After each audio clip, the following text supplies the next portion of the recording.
Jembatan Antonovsky di Kherson rusak parah akibat serangan militer Amerika Serikat dan MLRS HIMARS. Dalam beberapa video yang diunggah di Telegram Rabu 27 Juli 2022 menunjukkan kondisi terkini akibat serangan tersebut.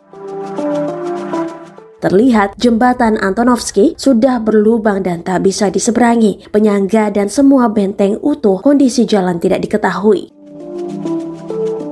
Untuk diketahui, jembatan Antonovsky yang membentang di Sungai Dnipro menjadi akses dari penyeberangan utama tentara bagian paling selatan Ukraina dekat Crimea dan garis depan. Alhasil, menghancurkan instalasi militer Rusia, lapor Express.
Terima kasih sudah nonton.